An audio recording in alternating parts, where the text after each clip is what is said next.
नमस्कार, मैं हूं ज्योत्सना प्रियदर्शनी। आप देख रहे हैं वॉच न्यूज। यूपीएससी की तैयारी कर रहे बिहार के लाखों युवाओं के लिए एक बड़ी खबर है। अगर आप जनरल, ओबीसी या ईडब्ल्यूएस श्रेणी से हैं और आईएएस बनकर बिहार में ही सेवा देने का सपना देख रहे हैं तो 2025 बैच के लिए बड़ा बदलाव हुआ है। बिहार कैडर में इन तीनों श्रेणियों के लिए इनसाइडर यानी कि होम कैडर की एक भी सीट नहीं रखी गई है। इसका मतलब क्या है? इसका मतलब है कि ऑल इंडिया टॉप रैंक हासिल करने के बाद भी इन श्रेणियों के अभ्यर्थियों को बिहार कैडर नहीं मिलेगा। देखिए ये खास रिपोर्ट। संघ लोक सेवा आयोग यानी कि यूपीएससी की सिविल सेवा परीक्षा पास करके भारतीय प्रशासनिक सेवा यानी आईएएस में चयन होना लाखों युवाओं का सपना होता है। अधिकतर अभ्यर्थी चाहते हैं कि उन्हें अपने गृह राज्य का कैडर मिले ताकि वो अपने ही राज्य में प्रशासनिक जिम्मेदारी निभा सके। लेकिन यूपीएससी सीएसई 2025 के लिए बिहार के जनरल, ओबीसी और ईडब्ल्यूएस वर्ग के अभ्यर्थियों को बड़ा झटका लगा है। 2025 बैच के कैडर आवंटन पैटर्न में बिहार कैडर के लिए इन तीनों श्रेणियों में इनसाइडर यानी कि होम कैडर की एक भी सीट नहीं रखी गई है। कार्मिक एवं प्रशिक्षण विभाग यानी कि डीओपीटी के द्वारा जारी कैडर आवंटन पैटर्न के अनुसार बिहार कैडर में जनरल, ओबीसी और ईडब्ल्यूएस श्रेणी के लिए इनसाइडर वैकेंसी शून्य है। इसका सीधा असर यूपीएससी सीएसई 2025 में चयनित बिहार के अभ्यर्थियों पर पड़ेगा। प्रशिक्षण पूरा करने के बाद जब ये अधिकारी 2027 के आसपास फील्ड पोस्टिंग पर जाएंगे तब उन्हें बिहार की जगह किसी दूसरे राज्य का कैडर मिल सकता है।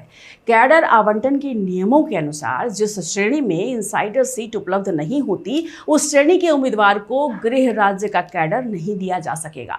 ऐसे में यदि बिहार का कोई जनरल, ओबीसी या ईडब्ल्यूएस अभ्यर्थी ऑल इंडिया रैंक 1 भी हासिल कर ले यानी कि रैंक 1 भी उसे आ जाए तब भी उसे बिहार होम कैडर मिलने की संभावना नहीं होगी। उसे उसकी वरीयता की सूची और उपलब्ध रिक्तियों के आधार पर यानी कि जो रिक्तियां उपलब्ध होंगी उस वक्त उस पर राज्य का कैडर आवंटित किया जाएगा। 2025 बैच के लिए बिहार कैडर में जनरल श्रेणी के 2, ओबीसी श्रेणी के 3 आईएएस अधिकारियों की नियुक्ति होगी, लेकिन ये सभी आउटसाइडर होंगे यानी वो बिहार में सेवा देंगे लेकिन उनके गृह राज्य बिहार नहीं होंगे। हालांकि अनुसूचित जाति यानी कि एससी और अनुसूचित जनजाति यानी कि एसटी श्रेणी के लिए बिहार में एक इनसाइडर सीट रखी गई है। इसलिए इन वर्गों के बिहार निवासी अभ्यर्थियों के लिए होम कैडर पाने का अवसर बना रहेगा। आईएएस कैडर आवंटन में 2 तरह की सीटें होती हैं। पहली इनसाइडर जिसमें अधिकारी को उनके गृह राज्य का कैडर मिलता है, दूसरी आउटसाइडर जिसमें अधिकारियों को किसी दूसरे राज्य में सेवा देनी होती है। ऑल इंडिया सर्विस में राज्यों के बीच संतुलन और निष्पक्ष प्रशासन बनाए रखने के लिए ये व्यवस्था अपनाई जाती है।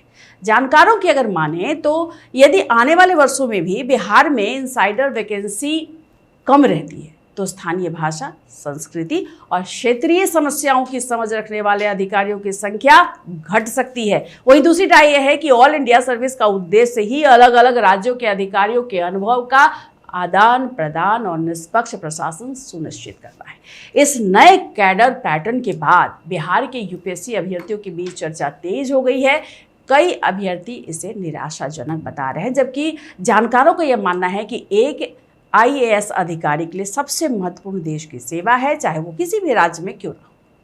फिलहाल 2025 बैच के लिए तस्वीर बिल्कुल साफ है। बिहार के जनरल, ओबीसी और ईडब्ल्यूएस वर्ग के अभ्यर्थियों के लिए होम कैडर का रास्ता बंद है, जबकि एससी और एसटी वर्ग के लिए इनसाइडर सीटें उपलब्ध है। हालांकि ये व्यवस्था 2025 बैच के कैडर के आवंटन के लिए है और भविष्य में इसमें बदलाव भी संभव है। लेकिन इस फैसले ने बिहार के यूपीएससी अभ्यर्थियों के बीच एक नई बहस जरूर छेड़ दी है। फिलहाल इस खबर में इतना ही। नमस्कार।